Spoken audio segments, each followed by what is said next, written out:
Hello everyone, myself Avinash Madeshiya, currently pursuing MBBS from PG Azamgarh. तो आज हम लोग अपने डीपीपी नंबर 16 को शुरू करने जा रहे हैं। डीपीपी नंबर 16 में हम लोग इलेक्ट्रिक चार्ज एंड फील्ड और इलेक्ट्रिक पोटेंशियल के डीपीपी को सॉल्व करेंगे। ठीक है, मेरा टारगेट था कि मैं 5 टॉपिक कल करा दूं, लेकिन हो नहीं पाएगा 5 टॉपिक, तो 2 टॉपिक मैं कल डाल रहा हूँ। ठीक है, 5 टॉपिक ट्राई करूँगा अगले दिन डालने के लिए। क्यों? क्योंकि अभी तुम टाइम देख लो कितना हो रहा है, 3:31 हो रहा है। अभी मैं धीरज के यहाँ से आया हूँ। ठीक है, तो इतनी रात में 5 टॉपिक कराना मुश्किल है। एक तो कुत्ते भौंक रहे हैं, बहुत ज़्यादा परेशान करती हैं सब। तो मैं 2 टॉपिक आज करा रहा हूँ। ठीक है, लगातार कंटिन्यूस 2 टॉपिक। और topic number 15, topic number 16 electric charge and field, और टॉपिक नंबर 16 जो है सोलेनॉइड और टोरॉइड वाले क्वेश्चन करवा रहा हूँ। ठीक है, तो आज अभी स्टार्ट करते हैं। चलो,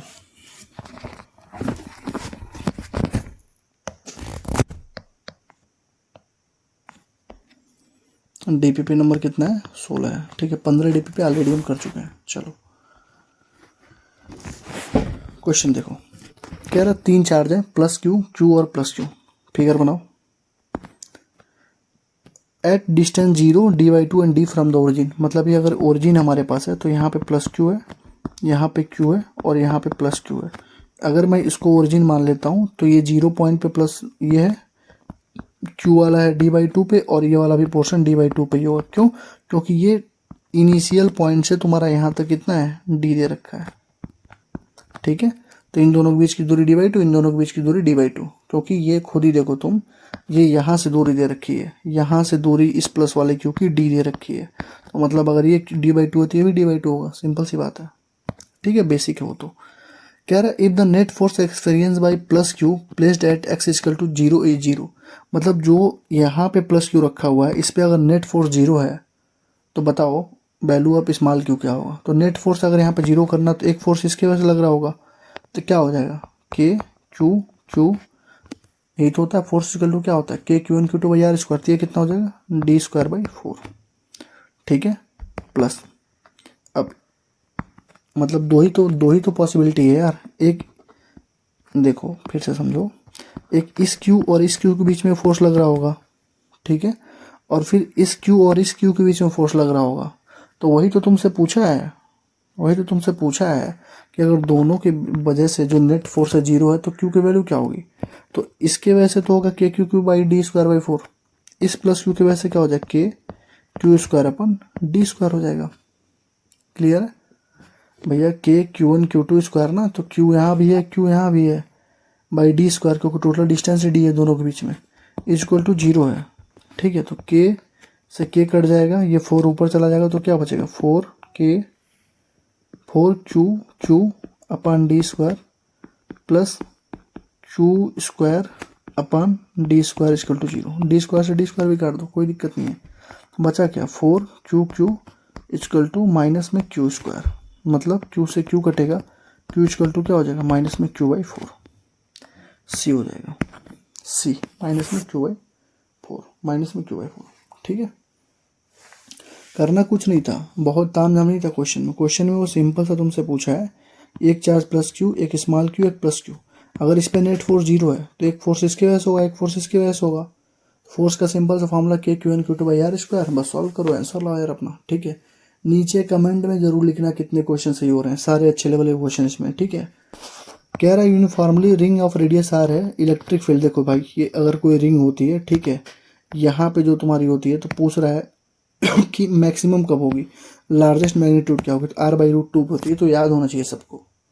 ठीक है, k Q r² plus x², ऐसे करके फॉर्मूला होता है ना, r/√2 r/√2 सही है। ठीक है, अरे यार इलेक्ट्रिक फील्ड ये जो होता है यहाँ पे, इलेक्ट्रिक फील्ड एक्सिस पे जो फॉर्मूला क्या होता है, k Q x/r² plus x² 3/2 होता है मैक्सिमम। लेकिन कब होता है, r/√2 पे होता है। तुम कोई सा भी मेरा सीट उठा के देख लो, चाहे इंपॉर्टेंट टॉपिक हो, चाहे अवतार हो, जहाँ भी मैंने पढ़ा रखा है, ये जरूर मैंने पढ़ा रखा है। ठीक है, तो इसका आंसर क्या होगा, r/2। ये चीज़ें याद करनी होती है, यही सारी चीज़ें तुम्हारे वहाँ पे जाके। और ये बस यही नहीं होता है, पोटेंशियल में भी ये चीज़ आएगी, और ये चीज़ ग्रेविटेशन में भी आएगी, हर जगह यही होता है, r/√2। ठीक है, क्लियर है? चलो, r/√2 सही है। अगला देखो भैया, कह रहा बताओ कौन सा इसमें से ग्राफ सही है, कौन सा। देखो थिन स्फेरिकल सेल है, देखो स्फेरिकल सेल जब होता है, जब कुछ ना लिखा हो तो क्या होगा, एक तरीके से कंडक्टिंग होता है। किसी भी स्फेरिकल सेल की अगर मान लो कंडक्टिंग, कुछ नहीं लिखा तो कंडक्टिंग, क्या होता है अंदर इलेक्ट्रिक फील्ड क्या होता है, जीरो होता है, ठीक है। और पोटेंशियल क्या होता है अंदर, कांस्टेंट होता है, सिंपल सा फंडा होता है, ठीक। जब बाहर जाएंगे तो इलेक्ट्रिक फील्ड क्या होता है, 1/r² से घटता है और पोटेंशियल जो है 1/r से घटता है। मतलब जब ये डिस्टेंस ग्रेटर देन रेडियस से ज़्यादा हो जाता है तब, यही तो होता है। तो देखो यहाँ पे इलेक्ट्रिक फील्ड ऐसे बढ़ रहा है, गलत है क्योंकि इलेक्ट्रिक फील्ड तो अंदर जीरो है, ठीक। यहाँ भी बढ़ रहा है, ये भी गलत है, ठीक है। और पोटेंशियल जो है कांस्टेंट होती है, पोटेंशियल अंदर से ही कांस्टेंट होगी। यहाँ देखो पोटेंशियल यहाँ तक जीरो दे रखा है तो ये भी गलत हो गया, बी हो जाएगा। देखो भैया पोटेंशियल कांस्टेंट होगी, बी बी पोटेंशियल कांस्टेंट होगी, सही है। अरे यार ये तुम देखो यहाँ पे इलेक्ट्रिक फील्ड बढ़ रहा है, हमको मालूम है इलेक्ट्रिक फील्ड जीरो है, तो ये तो गलत हो गया, ये भी गलत हो गया दोनों। अब इसमें देखो इन दोनों बी और डी में देखो पोटेंशियल जरा चेक कर लो एक बार, पोटेंशियल तो कांस्टेंट होना चाहिए, लेकिन यहाँ पे तुम देखो ना पोटेंशियल जीरो दिया है यहाँ से यहाँ तक आर तक, जबकि यहाँ से यहाँ तक भी पोटेंशियल कांस्टेंट होना चाहिए था, तो ये भी गलत हो गया। तो क्या बचा, बी बचा, सिंपल सा फंडा है। कह रहा है कौन सा इसमें से वैलिड है इलेक्ट्रिक फील्ड और as well as magnetic field के लिए भी, इलेक्ट्रिक के लिए भी मैग्नेटिक के लिए। तो ये देखो ये रेडियली बाहर जा रहा है, तो जब बाहर कोई चीज़ जाता है तो प्लस क्यू चार्ज होता है, तो ये इलेक्ट्रिक फील्ड के लिए तो वैलिड है, मैग्नेटिक फील्ड के लिए वैलिड नहीं है, तो पहला गलत। ये अंदर आ रहा मतलब माइनस क्यू चार्ज है, तो ये भी गलत, इलेक्ट्रिक के लिए वैलिड होगा, मैग्नेटिक के लिए नहीं वैलिड होगा, ठीक है। ये देखो यहाँ पे, ये देखो अगर यहाँ से ऐसे निकल रहा है लाइन, ठीक है, तो ऐसे जाके ऐसे आ रहा होगा, ठीक। तो ये वाला पोर्शन जो होना चाहिए था ऐसे उल्टा ना होके इधर से होके इसको इधर से निकलना चाहिए था। तुम खुद ही देखो अगर कोई चीज़ एंट्री लेती है तभी तो निकलती है, तो यहाँ तुम खुद देखो अगर यहाँ से कोई चीज़ बाहर निकल रही है ऐसे, तो यहाँ से एंट्री लेनी चाहिए थी, तो यहाँ भी तो निकल रही है। ये देखो ना यहाँ पर भी निकलते हुए ही दिखाया गया, ये देखो यहाँ पे देखो ऐसे निकली, बीच में देखो ऐसे निकली, तो इधर से तो ऐसे आनी चाहिए थी, लेकिन यहाँ पे क्या दिखा, ऐसे दिखा रखा है, मतलब डी भी गलत हो गया। तो क्या आंसर बचा, सी बचा। तो सी हमारा इंड्यूस्ड इलेक्ट्रिक फील्ड, इंड्यूस वाले केसेस में जो फिगर बनता है ऐसे ही बनता है, ठीक है। और ये जी में से क्वेश्चन होगा, देख लो यहाँ पे, ये एरोडो में भी होगा तुम्हारे, ठीक है, एरोडो में कि उसमें होगा, क्या बोलता है, एयरलेस में होगा, ठीक है। अच्छा क्वेश्चन है, ठीक। कई सारे बच्चे इसको टिक करके आएंगे जो कि गलत हो जाएगा। तुम इस डायरेक्शन में देखो, अगर ये ऐसे निकला है, ऐसे निकला है, तो यहाँ से भी तो जाना चाहिए तभी तो निकलेगा, लेकिन इसका डायरेक्शन देखो ऐसे दे रखा है, तो ये गलत हो जाएगा। तो ऑप्शन क्या होगा, सी होगा। ऑप्शन क्या होगा, सी, सी, ठीक। चलो ये देखो कह रहा है गिवन ग्राफ शोज वेरिएशन, बताओ ये कौन सी ग्राफ दे रखी है। देखो अंदर कांस्टेंट है, अंदर कांस्टेंट है, और बाहर क्या है, 1/r से घट रहा है। बताओ potential of uniformly charge sphere, potential of uniformly charge spherical shell, B सही है। स्फीयर का तो अलग केस हो जाएगा, 3D वाला केस बन जाएगा, ठीक है। इलेक्ट्रिक फील्ड अगर रहेगा तो अंदर तो जीरो होना चाहिए था, तो ये होगा नहीं, इलेक्ट्रिक फील्ड यूनिफॉर्मली होगा नहीं, क्योंकि इलेक्ट्रिक फील्ड अगर पूछता तो अंदर क्या होता, जीरो होता। तो कौन सा ऑप्शन होगा, बी हो जाएगा। पोटेंशियल यार थोड़ा सा तेज चल रहा हूँ, ठीक है, क्योंकि यार छोटे छोटे क्वेश्चन तो इसमें क्यों टाइम लेना है, ठीक है। 5 का बी, ठीक। कह रहा है दो चार्ज स्फीयर हैं separated by a distance d, exert some force on each other. कह रहा है एक चार्ज स्फीयर है, एक ये है एक ये है, दोनों के बीच की डिस्टेंस डी है। कह रहा है कि एक कुछ फोर्स इनके बीच में, तो मान लो फोर्स इक्वल टू क्या हो जाए, के Q square by D square है, अगर मैं क्यू और क्यू चार्ज मान लेता हूँ तो, ठीक है। कह रहा है कि अगर इनको डाइलेक्ट्रिक कांस्टेंट किसी लिक्विड का 2 है उसमें डुबो दिया गया, उसमें डाल दिया गया, तो ये बताओ फोर्स वाले केस में क्या होता है, के क्यू स्क्वायर ऐसे हो जाता है ना यार। देखो यहाँ पे जब भी किसी लिक्विड में पुट कर दोगे पूरे सिस्टम को, तो फोर्स इसका फार्मूला, असली फार्मूला क्या होता है, 1/4 pi epsilon naught Q1 Q2 by r square. तो ये क्या हो जाता है, ये एफ डैश हो जाता है 1/4 pi epsilon naught ER Q1 Q2 upon r square.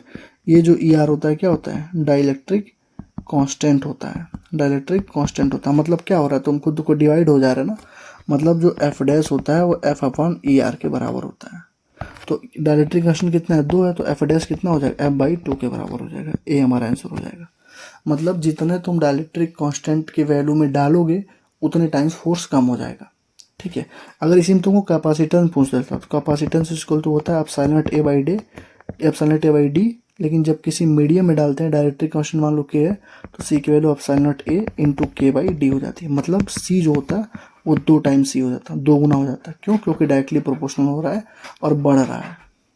ठीक है, तो फोर्स क्या होता है, जितना डायरेक्टरी कांस्टेंट मीडियम में डालोगे फोर्स उतना डायरेक्टरी कांस्टेंट मतलब एफ डैश जो होगा एफ बाई के हो जाएगा, और कैपेसिटेंस जो होगा उतना टाइम बढ़ जाता है। फोर्स उतना टाइम घट जाता है और जो कैपेसिटेंस होता है उतना टाइम बढ़ जाता है, तो एफ बाई 2 हो जाएगा, एफ बाई 2 हो जाएगा। ठीक, चलो आगे बढ़ने से पहले थोड़ा सा कोर्सेज के बारे में बता देना चाहता हूँ अपने। ठीक है, जो भी ये डीपीपी वगैरह चल रही है, तुमको ये भी सोच रहे होगे तुम लोग कि मतलब इसका पूरा फुल लेक्चर कहाँ पे है। लेक्चर देखने के बाद जो डीपीपी करता है इंसान, जहाँ मैं बार बार बोल रहा हूँ कि पहले 80 इंपॉर्टेंट टॉपिक करके आओ, तो हमारा एक पूरा प्रॉपर कोर्स भी है 80 इंपॉर्टेंट टॉपिक फिजिक्स का, जिसमें ये जो सारे 80 इंपॉर्टेंट टॉपिक्स हैं उनके लेक्चर्स मतलब पूरे पहले नोट्स, फिर उसकी ट्रिक्स, उसके सारे टिप्स, उसके बाद हर टॉपिक पे 30 से 40 क्वेश्चन प्रैक्टिस कराया गया है। अराउंड मतलब 3000 से 4000 क्वेश्चन तुमको यहाँ पे प्रैक्टिस करवाया गया है। ठीक है, और ये इतने ज़्यादा इंपॉर्टेंट है कि हर साल इससे क्वेश्चन आते ही आते हैं। नीट 2023 में, ठीक है, नीट 2023 में इससे 152 नंबर के क्वेश्चन आए थे। 2024 में 188 आउट ऑफ 200 नंबर के क्वेश्चन आए थे। 2025 में 136 नंबर के क्वेश्चन आए थे, और अगर विद फार्मूला चलते तो 156 नंबर के क्वेश्चन आए थे। सारे के सारे प्रूफ वीडियो हमारे यूट्यूब पे पड़े हुए हैं, जाके देख सकते हो, क्रॉस वेरीफाई कर सकते हो। ठीक है, तो इसलिए हम बोलते हैं कि 80 इंपॉर्टेंट टॉपिक फिजिक्स अगर कोई बच्चा करता है तो 120 नंबर मिनिमम उसके फिक्स हो जाते हैं। ठीक है, क्योंकि 80 इंपॉर्टेंट टॉपिक नहीं, तुम्हारे पूरे के पूरे 80% सिलेबस होता है। उसी तरीके से हमारा केमिस्ट्री का भी बैच है 80 इंपॉर्टेंट टॉपिक का, इसके भी डेमो लेक्चर पड़े हुए हैं, कोई चाहे तो खरीद सकता है, हमसे पूरा फुल कोर्स भी खरीद सकता है। ठीक है, तो ये जो बैच केमिस्ट्री का है इसमें तुम्हारे टोटल 60 घंटे के लेक्चर हैं, और फिजिक्स में टोटल 55 घंटे के लेक्चर हैं। दोनों अगर कोई फिजिक्स करता है तो 120 नंबर मिनिमम आएंगे, और कोई केमिस्ट्री और अवतार का पार्ट 3 कर लेता है तो 160 से 180 नंबर उसके गारंटेड है। क्वेश्चन इनऑर्गेनिक ऑर्गेनिक में एच फंस जाते हैं, उसके बाहर कुछ पूछा नहीं जाता है। ठीक है, अगर किसी को ये बैचेस चाहिए तो व्हाट्सअप कर दो 7307528981 पे। इस पर व्हाट्सअप करोगे, एक क्यूआर जाएगा, बोलोगे भैया बैच चाहिए, क्यूआर जाएगा, पे करोगे, स्क्रीनशॉट दोगे तो तुम्हें ग्रुप में ऐड कर दिया जाएगा। प्राइवेट ग्रुप है सारे, वहाँ पे टेलीग्राम पे तुम्हें ऐड करके सारे लेक्चर प्रोवाइड कर दिए जाएंगे। ठीक है, फिजिक्स की फीस है 500, केमिस्ट्री की 250 है, अवतार पार्ट 3 की 250 है। अवतार के पार्ट 3 में हम लोगों ने एम्स IEEE जेईई के एजर्सन रीजन स्टेटमेंट बेस्ड वाले सारे क्वेश्चंस के थ्रू पूरा का पूरा चैप्टर रिवाइज करवाया है। ठीक है, अगर तीनों को एक साथ लेता तो 950 रुपीज़ उसकी फीस पड़ेगी। ठीक है, तो व्हाट्सअप कर दो अगर किसी को कोई भी बैच लेना तो। ठीक है, थैंक यू, आगे बढ़ते हैं। कह रहा electric field at a distance r from infinitely long conducting sheet. अब देखो, कोई अगर होशियार बच्चा रहेगा तो कहेगा इलेक्ट्रिक फील्ड क्या होता है, k Q by r square. तो इलेक्ट्रिक फील्ड जो है डायरेक्टली प्रोपोर्शनल टू आर पे पावर -2, इसको मार के -5 नंबर लेके चला आएगा। पहले समझो पूछ क्या रहा है, वो कह रहा है from infinitely long conducting seat. ये कोई कंडक्टिंग सीट है जो कि इनफाइनेटली लॉन्ग है। इसका फॉर्मूला क्या होता है, सिग्मा अपान 2 एप्सिलॉन नॉट होता है। इसमें कहीं पर आर आ रही है क्या, आर आ ही नहीं रही है, मतलब इंडिपेंडेंट ऑफ आर होगा, इंडिपेंडेंट ऑफ आर होगा, इंडिपेंडेंट ऑफ आर होगा। सही है, तो ये छोटी छोटी चीज़ें हमेशा अपने माइंड में रखना, गलती मत करना, कभी फंस जाओगे तुरंत। ठीक है, कह रहा बताओ इसमें से कौन सा लाइन मतलब कौन सा ऑप्शन सही है। लाइन मतलब क्या सजेस्ट करें, देखो ये देखो, ये एक चीज़ है, यहाँ से कई सारे निकल रहे हैं, मतलब ये पॉजिटिव चार्ज है प्लस क्यू। और देखो 1 2 3 4 5 6 7 8 9 10 11 12 13, मतलब 13 प्लस क्यू चार्ज यहाँ पे है। क्योंकि जितना ज़्यादा लाइन होता है उतना ज़्यादा चार्ज का होता है, जितना ज़्यादा स्ट्रेंथ उतना ज़्यादा लाइन। और यहाँ पर तुम देखो क्या है, बस 1 और 2 आ रहा है, मतलब यहाँ पे 2 जो है निगेटिव चार्ज है। ठीक है, मतलब Q1 is greater then Q2 है, Q1 is greater then Q2 है। ठीक है, मॉड ऑफ Q1 का मतलब क्या है, 12 13 पॉजिटिव चार्ज है और 2 नेगेटिव चार्ज है, तो ये हमारा ज़्यादा है। ठीक है, क्लियर है, तो Q Q Q, ठीक सही है। कह रहा बताओ मेटालिक सॉलिड स्फीयर है, उसको यूनिफॉर्म इलेक्ट्रिक फील्ड में रखा गया है, बताओ कौन सा इसमें से लाइन सही है। तो बताओ मेटालिक सॉलिड स्फीयर, उसमें इलेक्ट्रिक फील्ड इनसाइड क्या हो जाएगा, 0 हो जाएगा। तो अंदर इलेक्ट्रिक फील्ड 0 है, तो वहाँ पे तो लाइन वाइन कुछ दिखना नहीं चाहिए। तो देखो ये वाला और ये वाला तो ऐसे गलत हो गया क्योंकि अंदर से पास कर गया। ठीक, अब ये देखो कोई भी लाइन होती है चाहे पॉजिटिव चाहे कोई भी चार्ज जब लाइन बनाती है तो सीधे नहीं बनाती है, तो ये भी गलत हो गया। वो ऐसे आएगी और ऐसे, मतलब 90 डिग्री के एंगल पे आती है, 90 डिग्री के एंगल पे घुसती है। तो कौन सा ऑप्शन सही हुआ, चौथा सही हुआ। ठीक है, ऑप्शन एलिमिनेट करके भी तुम लगा सकते हो, मतलब पहला देखो दूसरा और तीसरा तो होगा नहीं क्योंकि अंदर घुस गई, अंदर इलेक्ट्रिक फील्ड जीरो, तो लाइन कहाँ से आएगी, कुछ नहीं आएगी। अब पहला देखो सीधे तो जाएगी नहीं यार, 90 डिग्री के एंगल पे जाती है, तो ये भी खत्म हो गया। तो बचा हमारा क्या, चौथा बचा। ठीक, चलो कह रहे इलेक्ट्रॉन हैविंग चार्ज ई मास एम, एक इलेक्ट्रॉन है, चार्ज ई है, मास एम है, यूनिफॉर्म इलेक्ट्रिक फील्ड ई है, कह रहा है एसिलेशन कितना होगा। तो एसिलेशन इक्वल टू क्या होता है बताओ, कैसे निकालोगे, फोर्स से निकाल लो यार। फोर्स इक्वल टू क्या होता है, मास इंटू एसिलेशन, और ई और इलेक्ट्रिक फील्ड दे रखा है, तो force equal to q into electric field भी होता है, पता है नहीं सबको। तो mass into acceleration equal to q की जगह ई रख दो क्योंकि इलेक्ट्रॉन है और इलेक्ट्रिक फील्ड है, तो एक्सलेशन क्या हो जाएगा, ई अपॉन एम हो जाएगा। ये मैंने 80 इंपॉर्टेंट टॉपिक में डायरेक्ट लिखवा रखा है, ई अपॉन एम हो जाएगा, ई अपॉन एम। 10वां का बी, 10 का बी, ठीक है, ई अपॉन एम हो जाएगा। क्लियर है, ठीक। चलो, body can be negatively charge, body को तुम निगेटिवली चार्ज कब करोगे, उसको एक्सेस में इलेक्ट्रॉन दे दो, क्योंकि इलेक्ट्रॉन पे नेगेटिव चार्ज है, तो जितना ज़्यादा चार्ज दोगे उतना ज़्यादा खत्म होगा बेचारा, उतना ज़्यादा नेगेटिव में जाएगा। तो giving excess of electron, C giving excess of electron, सही है। Number of electron for 1 coulomb, मतलब 1 कूलाम चार्ज में, 1 कूलाम चार्ज में नंबर ऑफ इलेक्ट्रॉन कितने, ही पूछ रहा है ना। क्यू इक्वल टू क्या होता है, एन इंटू ई होता है। क्यू की जगह 1 रखो, 1 कूलाम में, एन की जगह क्या रखो, एन रखो, और ई की जगह 1.6 इंटू 10⁻⁻90, ये तो होगा। तो एन की जगह क्या हो जाएगा, 1/1.6 इंटू 10⁻⁻19 हो जाएगा। ऊपर जाएगा 10⁻19 अपन 1.6 हो जाएगा। अगर मैं इसको 10 गुणा 10⁻18 लिख दूँ कोई दिक्कत नहीं होगी। 1.6, 16 छके 96, मतलब 6.25 इंटू 10⁻18 हो जाएगा। D D D D D, ठीक है, क्लियर है। चलो ये क्वेश्चन देख लो यार, जेमेन 2019 क्वेश्चन है। कह रहा 3 चार्ज है, एक क्यू है, एक प्लस क्यू है, प्लस क्यू है, ठीक है। देखो टाइम कितना हो रहा है, मौलाना बोलने लगे वहाँ पे, क्या बोलते हैं मदरसे में, मस्जिद से, वो क्या बोलते हैं, क्या चल रहा है अभी, रमजान चल रहा है ना, खाने के लिए सुबह सुबह। 3 चार्ज है, क्यू है, प्लस क्यू है, प्लस क्यू है, वर्टिसेस पे है। कह रहा है net electrostatic energy of the configuration is 0। कह रहा है अगर नेट इलेक्ट्रोस्टैटिक कन्फिग्रेशन जो है वो 0 है, नेट इलेक्ट्रोस्टैटिक एनर्जी 0 है, तो बताओ इस क्यू का वैल्यू क्या होगा। तो ये बताओ, एक एनर्जी इस प्लस क्यू के बीच में होगी, ठीक है, मान लो डिस्टेंस दोनों के बीच में ए है, ठीक है। एक प्लस क्यू के बीच में इसमें भी होगी, और एक प्लस क्यू इसमें भी इलेक्ट्रोस्टैटिक फोर्स ऑफ एनर्जी, क्योंकि इलेक्ट्रोस्टैटिक का फॉर्मूला क्या होता है, के Q1 Q2 अपन आर, ये होता है ना इलेक्ट्रोस्टैटिक का फॉर्मूला, बताओ के Q1 Q2 अपन आर, ठीक है। तो इस चार्ज के बीच में होगी एक, और एक इस चार्ज के बीच में होगी, और एक इस चार्ज के बीच में होगी, और नेट हमको 0 लिखना है, तो मैं पहले इन दोनों को लगाता हूँ। तो के क्यू अपन ए, ये हो गया पहला हमारा। ये दूसरा देखो, प्लस के क्यू स्क्वायर अपन ए, ये हमारा दूसरा हो गया। अब इस क्यू के बीच में दूरी कितनी है, अगर ए है तो हाइपोटेनियस थ्योरम लगाओगे यहाँ पे, तो क्या हो जाएगा, अगर मान लो इस एक्स बोलता हूँ, तो x square equal to a square plus a square, hypotenuse क्या होता है, perpendicular plus base square, perpendicular का स्क्वायर प्लस बेस का स्क्वायर, तो एक्स की वैल्यू क्या हो जाएगी, अंडर रूट में 2a स्क्वायर, मतलब अंडर रूट में 2a, ठीक है। इसके बीच में क्या लिखूँ, के क्यू अपान अंडर रूट में 2a। इन तीनों की वैल्यू क्या है, 0 है, तीनों की वैल्यू क्या है, 0। देखो के खत्म हो जाएगा, ए खत्म हो जाएगा, बचेगा क्या, q plus q square plus q equal to 0, q upon √2 equal to 0, ठीक। अब देखो क्यू स्क्वायर इक्वल टू हो जाएगा तुम्हारा,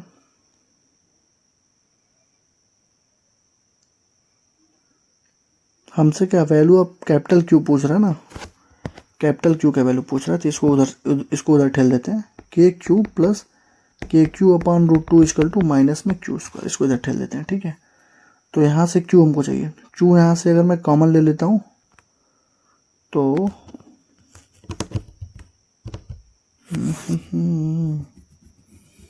क्यू कॉमन ले लूँगा तो क्यू प्लस क्यू बाई √2 बचेगा, इक्वल टू माइनस में q square.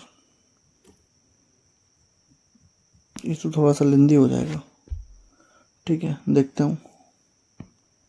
√2 q plus q upon √2 equal to minus Q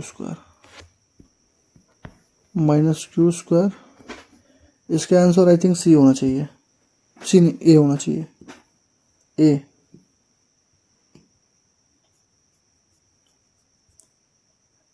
ही होना चाहिए। ठीक है, देखो क्यों होना चाहिए, तो यहीं से और हम इसको सॉल्व कर सकते थे।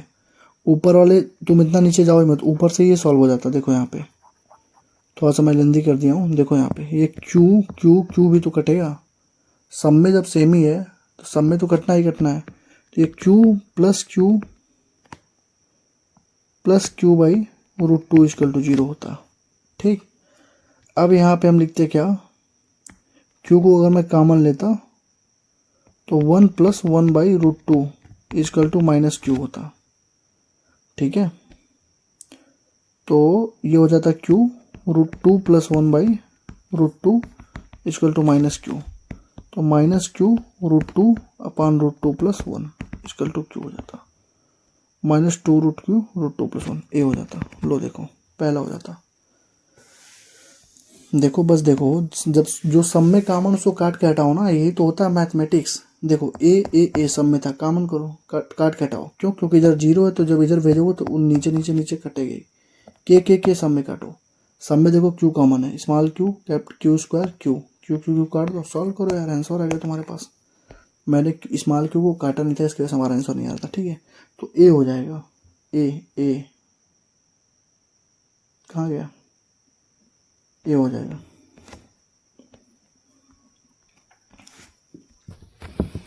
Electric field due to uniformly charge non conducting क्या होता है? ρr/3 होता है इलेक्ट्रिक फील्ड इनसाइड।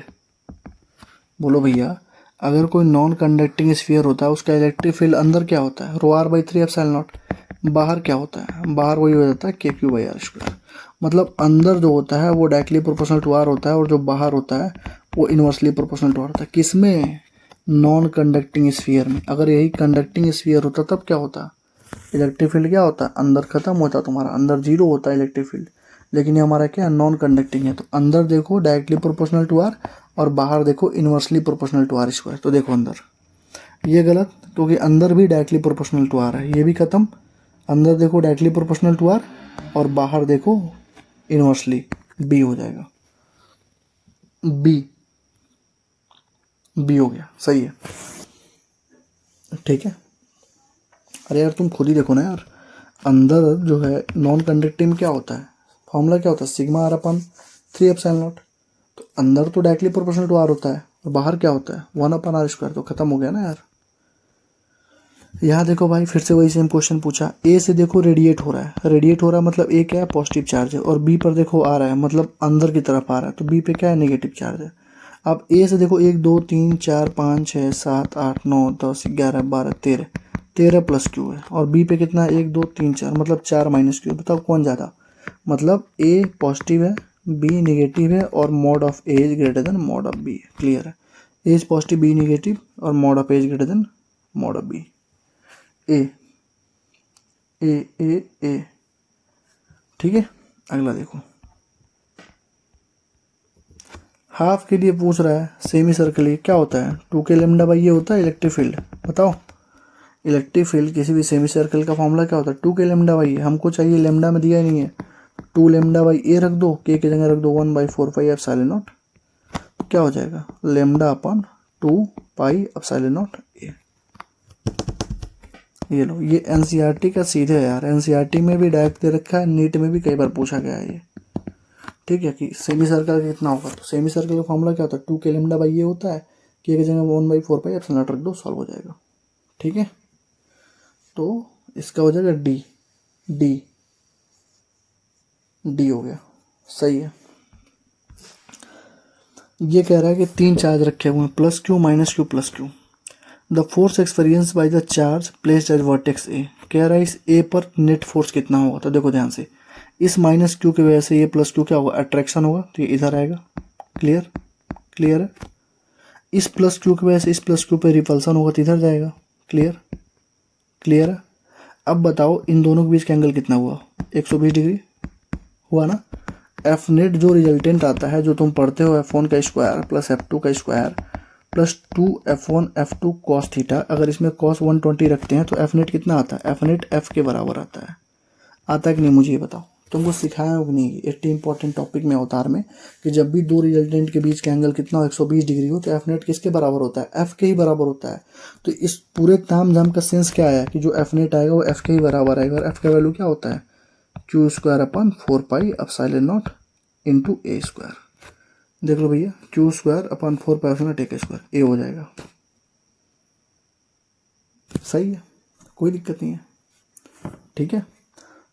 90 डिग्री पे कुछ और होता है, 90 डिग्री पे √2 टाइम हो जाता है, 60 डिग्री पे √3 इंटू एफ हो जाता है, 90 डिग्री पे √2 एफ हो जाता है, 120 डिग्री पे क्या होता है? एफ नेट एफ के ही बराबर हो जाता है, खत्म हो जाता है कहानी, ठीक है।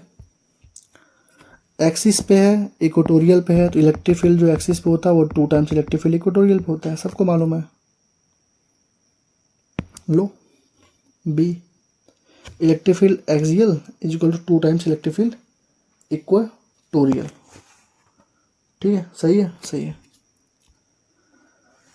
4 चार्ज दे रखे हैं, ठीक है। कह रहा है इलेक्ट्रिक फील्ड सेंटर पे बताओ उसके डायरेक्शन किधर होगी, यही पूछ रहा है। देखो इस +3Q की वजह से इस पे किधर आएगी? इधर आएगी, कितनी?